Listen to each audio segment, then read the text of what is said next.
پھر آپ کے تعارف میں سفینۃ الاولیاء میں دارا شکور نے لکھا کہ حضرت مولانا را فہم و طبع کے بوت بالا تر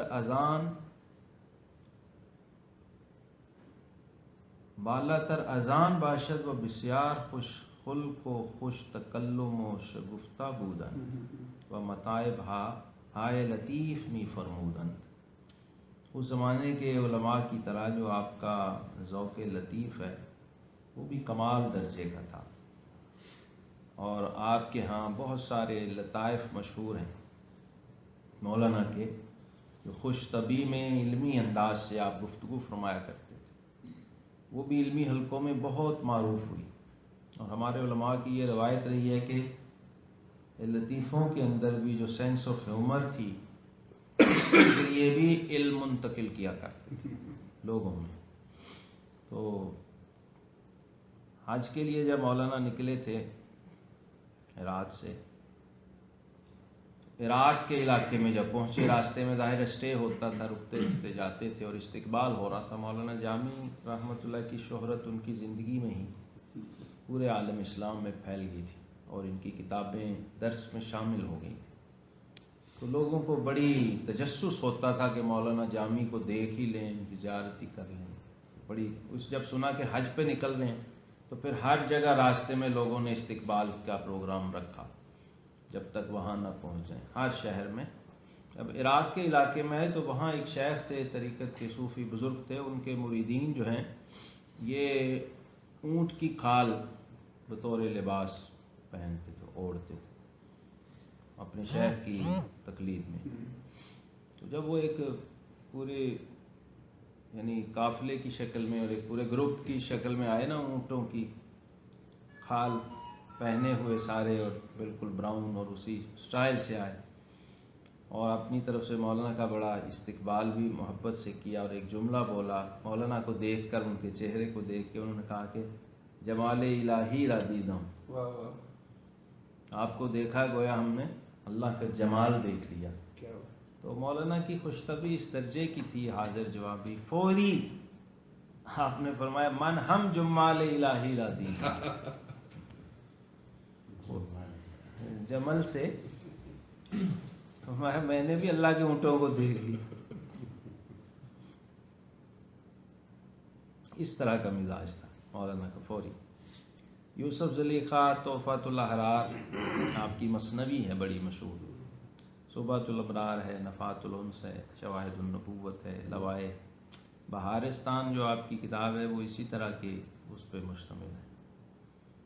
یہ شرح کافیہ کی شرح جو میں نے کتاب بتائی، شرح جامی، یہ عربی گرامر کی بڑی مشہور کتاب کافیہ کی شرح. پھر آپ کا دیوان ہے، کلیات ہیں، اور بھی تقریباً 54 یا 44 کتابوں کی فہرست علماء نے دی ہے. اب کمال یہ ہے کہ مولانا کو علوم ظاہری میں جس وقت کمال حاصل کیا، اور پھر اس وقت کی روایت کے مطابق کسی صاحب کمال کی تلاش ہوئی، تو آپ کی زمانے میں لکھا ہے کہ 5 سال کی عمر میں آپ نے بچپن میں حضرت خواجہ محمد پارسا رحمۃ اللہ تعالی علیہ کی زیارت کی تھی، جو خواجہ بہاؤالدین شاہ نقشبند کے خلیفہ ہیں. اور اس پٹی پر یہ فقہی طور پر حنفی اثرات بہت زیادہ تھے، اور طریقت میں نقشبندی اثرات بہت زیادہ تھے اس حلقے میں. تو مولانا جامی پہ وہ جو ملاقات ہے اس کا بہت اثر تھا روحانی. آپ نے اس کا اظہار بھی کیا اپنی تحریروں کے اندر. خواجہ محمد پارسا بخاری رحمۃ اللہ نفحات میں آپ نے بڑی عقیدت سے آپ کا تذکرہ کیا.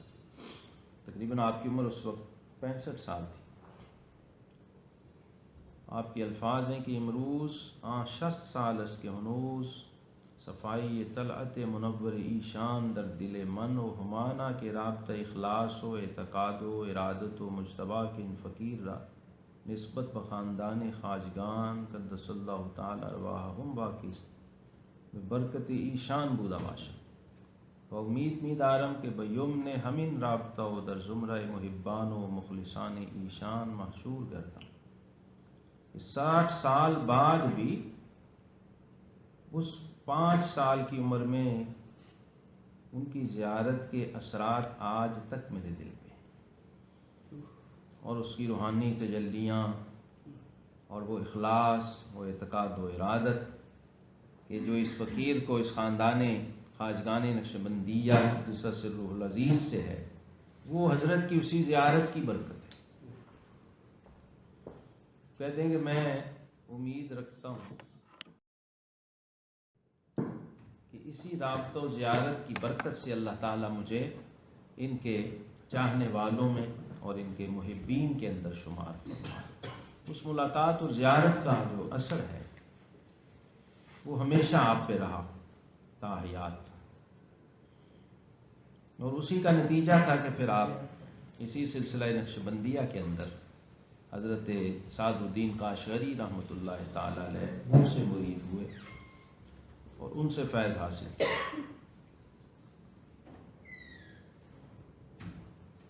اور اللہ تبارک و تعالیٰ نے آپ کو باطنی طور پر جو نسبت عشقی عطا فرمائی تھی، اس کی وجہ سے تمام ذوق کے سلاسل میں آپ یکساں طور پہ معروف ہیں، اور بہت کم لوگ آپ کی اس نسبت روحانی کو جانتے ہیں کہ مولانا جامی کا تعلق سلسلہ عالیہ نقشبندیہ سے ہے۔ اور حضرت خواجہ سعد الدین قاشقری رحمۃ اللہ سے فیض یاب ہونے کے بعد اللہ نے آپ کو ظرف بہت بڑا دیا ہوا تھا، اس لیے کہ جب ان سے فیض یاب ہو لیا تو پھر حضرت خواجہ عبید اللہ حرار رحمۃ اللہ تعالی علیہ، جو ایک واسطے سے خواجہ بہاؤالدین شاہ نقشبند رحمۃ اللہ علیہ کے مرید ہیں، ان کی خدمت میں حاضر ہوئے۔ اور بڑا مشہور واقعہ ہے، جب مولانا جامی وہاں پہنچے اور ان کی شان و شوکت دیکھی، خواجہ عبید اللہ حرار جو ہیں یہ بادشاہوں کے پیر کے طور پہ مشہور تھے۔ ظہیر الدین بابر اور ان کا خاندان یہ آپ کے مریدین تھے، عقیدت مند تھے بہت زیادہ، ظاہری کرو فر اور شان و شوکت بھی اسی طرح کی تھی۔ جب وہاں پہنچے مولانا شوہر سن کے تو دیکھا کہ ان کے جو جانور ہیں وہ سونے کے کھونٹوں سے بندھے ہوئے تھے، تو دل میں فوراً چونکہ عالم تھے، فوراً پہلا خیال یہ آیا کہ یہ تو خود دنیا دار آدمی ہیں، تو میں کہاں آ گیا ہوں۔ وہیں سے واپسی کا ارادہ کر لی۔ تو ساتھیوں نے کہا کہ حضرت اتنا سفر کر کے آئے ہیں تو اب یوں ہی چلے جانا کھڑے کھڑے مناسب نہیں ہے، بہتر یہ ہے کہ ذرا دیکھ لیں، مشاہدہ کر لیں، پھر چلے جائیں گے۔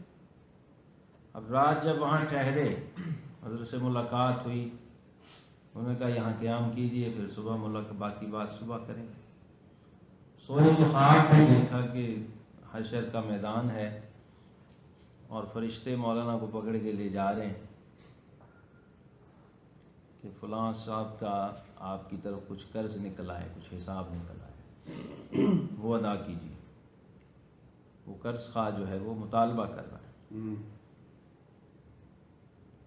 ثابت ہو گیا کیس، وہ شخص سامنے آ گیا، آپ نے پہچان بھی لیا۔ جب لے کے جایا جا رہا تھا تو خواجہ عبید اللہ حرار رحمۃ اللہ علیہ آگے سے تشریف لائے۔ انہوں نے فرمایا کہ کیوں لے جا رہے ہو مولانا؟ انہوں نے کہا جی ان کے ذمے کچھ قرض نکلا ہے، وہ ادا کرنا۔ تو آپ نے فرمایا کہ وہ ہم ادا کر رہے ہیں، ہمارے حساب میں وہ ڈال دیں، وہ ہم ادا کرتے ہیں، تو مولانا کو چھوڑ دیں۔ تو صبح بیدار ہوئے، نفسا نفسی کے عالم سے نکلے اور پھر حضرت سے ملاقات ہوئی تو کیفیت تبدیل ہو چکی۔